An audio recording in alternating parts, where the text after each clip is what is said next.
Jeffery Hoffmann here from Fight Sport Focus and FightSportFocus.com, welcoming Josh Burns to the Fight Sport Focus Faceoff. Josh, thank you for being here. Absolutely, brother. Thank you for having me. So, every superhero has an origin story. What's yours? Where do you come from, and what got you into fighting? I actually, my father used to play for the Browns. He's a big football player, and I never was a very good team sports guy, so he put me right into boxing at 5 and kickboxing at 11. So I wrestled in high school and college. So it's pretty much the background. Pretty much been a combat sport guy, a one-on-one. So I'm better on my own. So it's pretty much where I come from and how I, you know, levitated over to single combat type sports. What do you think it was the difference between team sports and combat sports? Why did you gravitate more towards combat? I think it's just a simple fact. I mean, it sounds really bad, but I'm not a great team player. So if I do my job and, I played middle linebacker and if I do my job and you don't do yours and we lose or something happens, you would find me a lot of the times scrapping with my own teammates after the game. And that's not good for a team captain. It's not good for not a good look on the team captain. So, so yeah, I think I'm just better boxing. Josh, you're making your bare knuckle debut Friday, December 11th at BKFC 15. How'd you get your foot in the door with BKFC? Actually, Dave and I have had a long relationship. We've known each other before he actually was able to get his first show up and running about 3 years prior to that. He's been busting his ass on this for a long time.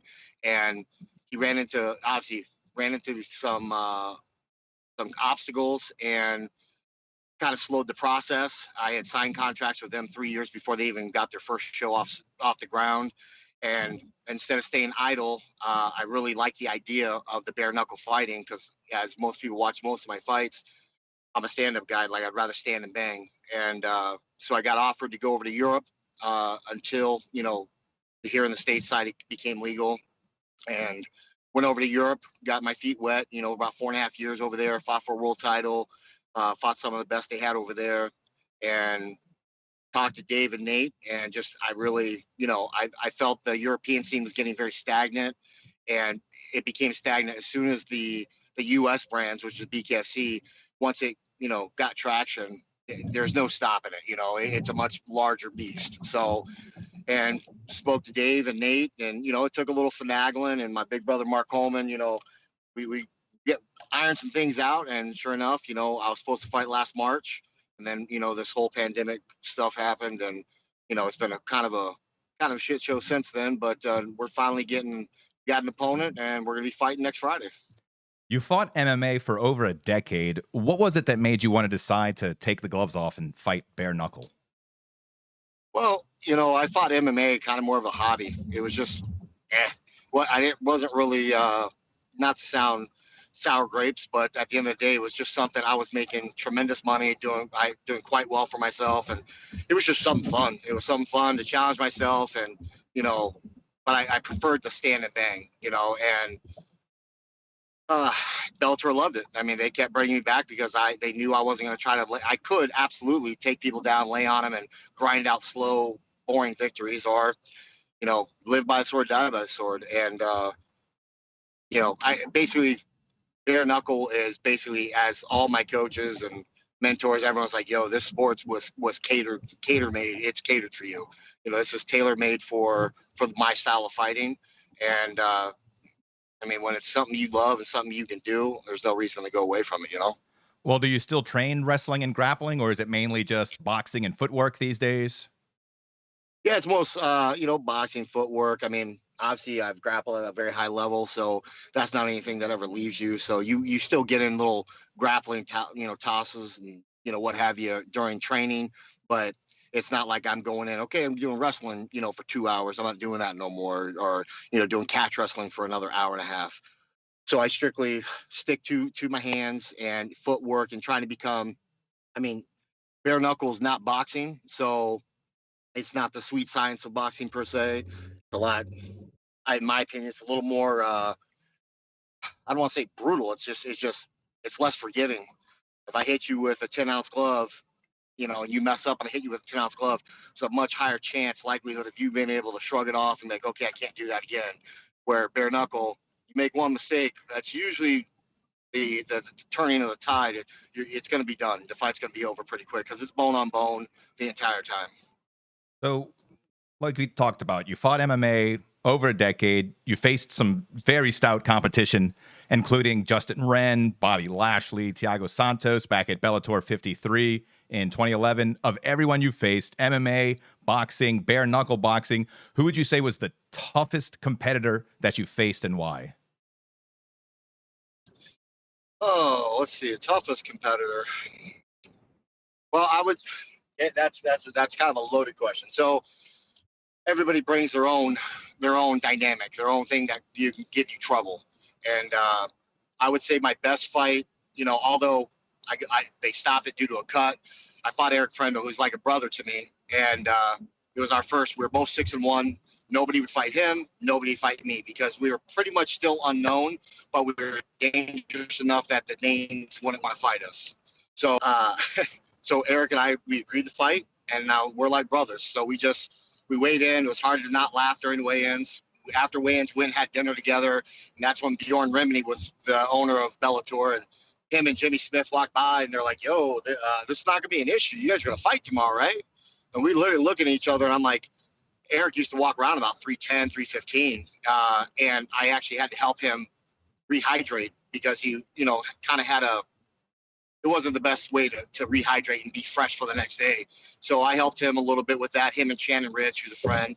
And I think Bjorn and them, they were a little bit confused. And Eric and I just agreed. We're like, look, we both like to throw hands. He's a 5-time All-Army USA boxing champion. So I was like, look, let's just stand and bang. Let's just stand and throw punches, and the crowd's going to go nuts. And it worked. They didn't do fights of the night back then, but it would, like I said, they pulled us aside, said this was, even though it only went 2 rounds, they stopped it in between the second and third round. It would have been fight of the night. We just stood there and rocked each other and, had some blood, and it was great. It was a great fight. So I would say as far as, that's probably my best fight as far as memory and, what I really loved. I would say probably the hardest fight to endure for me, like mentally, was the Bobby Lashley fight, because although I wasn't like in shape as far as like physically, I didn't care about my physical look because I knew no matter what kind of abs I came in or whatever I did lifting weights, Bobby's just a freak. So, and I mean that in the most respectful way. He's just a freak of nature. So, and when I remember tying up with Bobby, and I was literally twice as strong as he was, and I was like, I grabbed him, snatched him, put his elbows together. I was like, oh my God, like I didn't realize that he was not going to be as strong as I thought he was. And I got threw a knee, which I've never thrown a knee in a fight before. Went on my back about a minute in and laid on my back. And Bobby tried everything in his power to Kimura, armbar, every Americana, whatever he could try to do on my left arm, and he just couldn't move it. 2-on-1, couldn't do anything. And I was like, oh, I'm good. I'm not breathing hard. He looks like he's about to have a heart attack after first round. I go back to the corner, my guys and Kara Rowe and Leroy Johnson are like, yo, you got this. Look, he can't even barely get to his corner. And I get out there and I go, and I'm a big believer in my jab. And went to throw my jab, and I had a spaghetti arm. I just wasn't thinking because I had a big ass man cranking on my arm for 4 minutes. So it was pretty much dead. So Dan Murgalotti, he was the ref, and somehow Bobby got on my back. I stood up with Bobby, started walking, and he got a standing guillotine or rear naked. Sorry. And Dan was like, I can't believe you tapped that. I wouldn't have tapped that. And I'm like, I have no idea, man. I thought I was getting choked pretty good. So it was what it was. So those were probably my 2 most memorable, toughest fights as far as pride, and then a good with Prendel was a good memory. What would you say was the biggest learning lesson from that Bobby Lashley fight?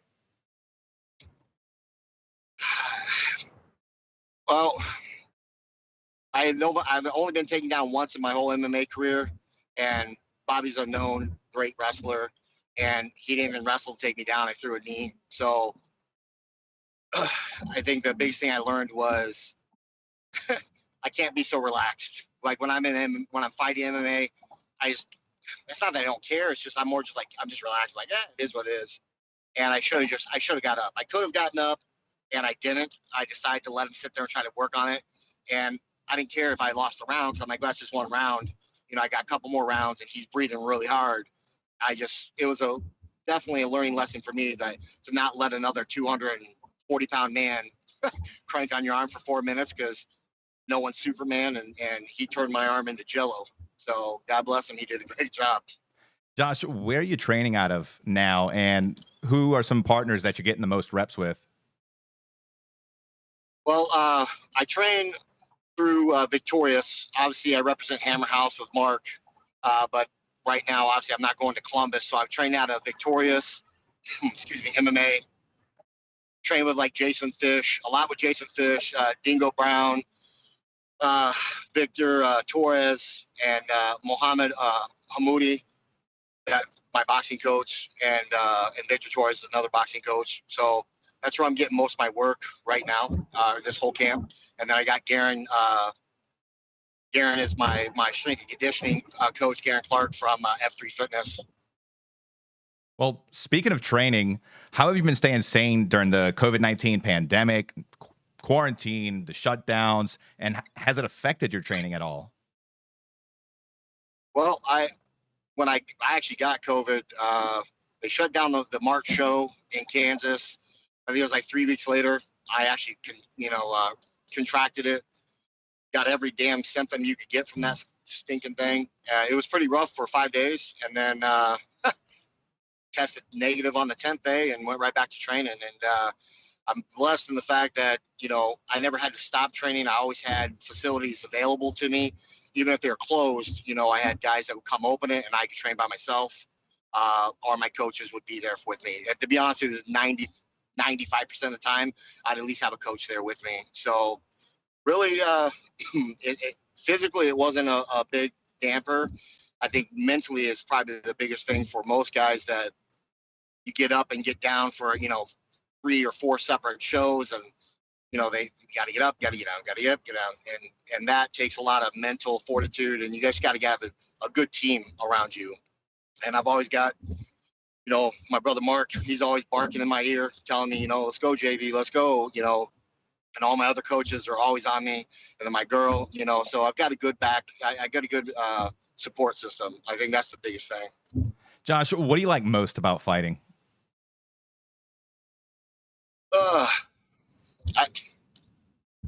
I guess the thing I like the most about it is, after I'm done fighting, after you get the win, it's a great feeling, and in the moment, it's a great, great feeling. But going into, I don't know, other people might be different, but every time when you're backstage, a million things go through your head, everything good, everything bad. And you're like, what the hell am I doing? Am I freaking crazy? Like, what is wrong with you? You about to lock yourself in a cage with another full-grown ass man, and he's going to try to hurt you. And all that kind of goes away by the time you get there. And it's an incredible feeling. Victory's a great feeling. I can't say I feel that way when I lose. It's probably the worst feeling in the world. But the best thing about fighting is getting your hand raised at the end and, being victorious.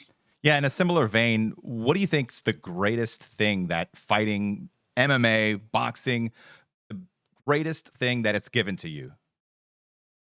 I think the greatest thing that fighting's given me, and I think it started back when I was a kid, is it gave me humility. Gave me better character and gave me humility. So I'm first guy, I'm, the size that I am, and been in boxing gyms, MMA gyms, and I've been hurt by guys that are 155 pounds. And I've been, tapped out by guys that are 170 pounds. And it just gives you humility to know that, on any given day, at any given time, anybody can beat you. Now, that doesn't mean not to be confident, not to, believe in your skill sets and who you are, but it also keeps you grounded in the fact to say, hey, you got to respect everyone, and you got to keep that in the back of your head. And that works in life. So most people that know me would say the same thing, that I'm pretty low key, pretty humble. I'm a joker. I'll joke around a lot, but I'm honest when you talk to me interview wise. I'll be honest. Like my opponent that I'm about to fight, I don't think he liked the fact that I was honest in a couple of my podcasts, and now this guy's just it just shows in my opinion, lack of character and maturity and experience, because I think it ruffled his feathers pretty good, and it wasn't even my intention, because that's just not me. I'm really not a mind. I don't play mind games with people, because you know what you're going to get with me. I fight the same way every time I fight. But I think that the humility and keeping you grounded is probably the best thing that I've learned or that I've taken from combat sports. Okay, so humility is the greatest thing that the fight game has given you. Has it taken anything away? Well, just like anything, just like anyone in this world, if you got a passion, you got a gift, if you truly pursue the gift, in my opinion, what the Lord's given you, you pursue it, you're gonna lose a lot of things in life too, So you got to have fortitude. You got to be able to stick to it and keep moving forward. And I've definitely I've I've messed up as a dad. I've messed up as a husband. And then with the blind pursuit of the fight game, staying in it, and that encompasses my life. So training is pretty much everything I do. I don't party. I don't drink. I don't smoke. I've never done any drugs. So I would say the things that I've lost due to combat sports or fighting would be, I've lost girlfriends. I've lost, some family members. I've lost connections sometimes with my kids.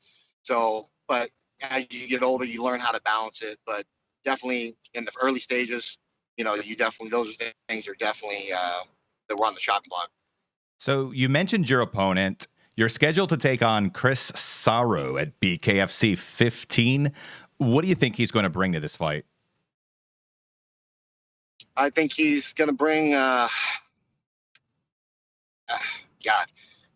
he's going to bring that youth, bringing youth. He's, I think, 32, so fairly young for a heavyweight.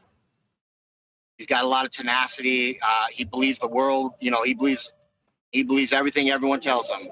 And if the people around him don't tell him what he wants to hear, pieces move, like on a chessboard, they move around. So he only keeps people around him that are telling him what he wants to hear. He truly believes that he's going to smoke me, and hey, it is what it is. God bless him. Hey, you got to do what you got to do to get yourself up for it. So I just think that he's going to bring strength, and we'll see how much power. I've been hit by some of the best in the world, and knock on wood, but I've yet to be dropped or stopped. And I think that he's going to bring that youthful courage and everything. And it's actually kind of funny. I'll use his own words against him. He's like, he sent me a kind of a little derogatory message on Facebook. First, he had sent me a message kind of like a fanboy, telling me it was an honor to fight me. And I was just like, all right, cool, respect, And then I had an interview like this, and I just, spoke my mind. Wasn't putting nobody down, just speaking truth and to what I believe was truth. And next thing you know, I got a real nasty voicemail from him saying it's just a goofy voicemail, but calling me names and stuff, things that a child would do. And so I think he says he's gonna walk over my corpse and all this good stuff, and I'm like, all right, hey, you never know. It's a fight game. Anything could happen, but I highly doubt it. That's my opinion. I think he's just going to bring tough, solid guy in the beginning. But like I said, I'm going to use his words against him. He said, as soon as I hit you, I'm going to see the look in your face, and you're going to realize it's not going to go the way you think. That's great. But for somebody that has no experience and has fought nobody, literally he's fought all losing guys with losing records, and not really heavyweights. I know every opponent he's fought, and I actually personally know them. I actually have fought, individuals that have great records and have great, a great name, and they got validity. And these guys couldn't hurt me. They couldn't stop me. So I highly doubt this young buck's going to do the same thing. So, and I'm kind of on a mission. I need to get that belt, So I got a shorter window of time to use, and he's just the first stone on the path to getting to what I want. So any predictions on how this one's going to end? You know, honestly, I think that as I feel with most guys that I fight, you know, I think I'm going to go through them. I think I'm going to walk through them, whether it's in the first or whether it's in the fifth. But I don't think that he'll stand up to the barrage. I don't think that he's never been hit. He's never been pressured. And this is also bare knuckle. And he's just a baby in the game. And this is a whole different world. Hitting people, not, you know, getting them to quit, because he's never knocked anybody out either. He fought MMA and he knocked some guy out that, let's, you know, now I don't want to disrespect that opponent. So let's just say it wasn't anything stellar. And then you look at his two opponents that he fought in BKFC, John McAllister, who I know, who's actually a 175 pounder who bumped up in weight to get the fight, barely weighed 200 pounds at 5'9". And he's green to the sport. That's nothing to rest your, you know, John's my friend, you know, but that's nothing to rest your hat on as a quality victory that's going to prove that you're the man. And then he fought a Victor Jones, who's actually here from Michigan, and Victor's a great guy, you know, God bless him, but Victor don't like getting hit. So I don't know why. I don't know what in Victor's right mind thought he'd want to do a bare knuckle fight, but he went in there. He never even hit Sarro, and, you know, a couple grazing shots. And when Sarro actually hit him with bare knuckle, he took a seat. And once he took a seat, he sat there, sat up, put his hands on his knees, looked at the ref, waited till the ref said 9, started to stand up, basically gave up, like just quit. He came for a payday. So, you know, this guy's resting his hat on, you know, not very good qualifications and talking really big for that. So I just think as far as prediction wise, I think I'm going to run through him, and we'll know as soon as I touch him, you know, he's going to know he's in there with a different breed and a different level. Now, hey, it might be a 5-round war, and who knows, win or lose, you never know. But in my heart, I honestly think that I walk through this cat. I think he's going to get an eye opener. He's going to realize I ain't one of his little cronies. I'm not drinking the Kool-Aid, and you know, I'm not drinking the Sarro Kool-Aid. And it's gonna put a lot of all his, you know, North Maine or wherever he's from, all those people on notice. Josh Burns facing Chris Sarros at BKFC 15, Friday, December 11th, from Biloxi, Mississippi, and live on the BKTV app. Josh, this is your time. Do you want to shout out your school, coaches, sponsors? You know, I just want to, you know, my big brother Mark Coleman, give him a big shout, man. Love him. He always got my back. Always give me great advice. Victor Torres, Coach Hamudi, and Smith brothers. You know, Kevin Smith and those guys helped me out.